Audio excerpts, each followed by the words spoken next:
প্রতি বছর নিয়ম করে রাজ্য এবং কেন্দ্রের বাজেট পেশ হয়। লোকসভা এবং বিধানসভায় নিয়ম করে অর্থমন্ত্রী বাজেট পেশ করে। জানেন ভারতবর্ষের প্রথম বাজেট কবে পেশ করেছিল এবং কে পেশ করেছিল? চলুন জেনে নেওয়া যাক।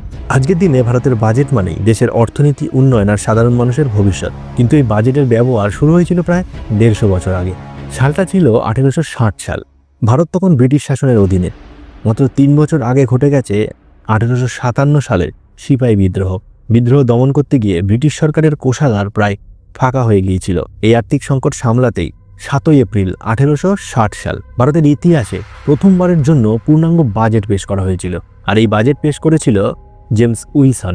তিনি ছিলেন ব্রিটিশ ভারতের অর্থ সচিব এবং ইস্ট ইন্ডিয়া কোম্পানির একজন কর্মকর্তা। জেমস উইলসনের বাজেটের মূল লক্ষ্য ছিল রাজস্ব বাড়ানো এবং ব্রিটিশ প্রশাসনের খরচ মেটানো। এই বাজেটেই প্রথমবার ভারতের আয়কর ব্যবস্থাও চালু করা হয়েছিল। এছাড়াও লবণ কর, কাস্টম ডিউটি এবং বিভিন্ন পরোক্ষ করের কাঠামো এই বাজেটের মাধ্যমে নির্ধারিত হয়। তবে এই বাজেট সে সময় ভারতীয়দের জন্য খুব একটা স্বস্তির ছিল না, কারণ এই বাজেটের বোঝা পড়ছিল সাধারণ মানুষের ওপর। এরপর আসে স্বাধীনতা, 1947 সাল।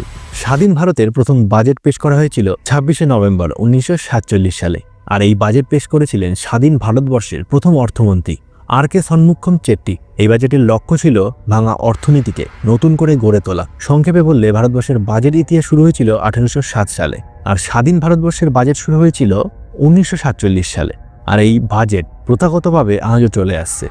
কেমন লাগলো ভিডিওটা অবশ্যই কমেন্ট করবেন। যারা ইউটিউব থেকে দেখছেন সাবস্ক্রাইব করুন, ভালো লাগলে কমেন্ট করুন, শেয়ার করুন।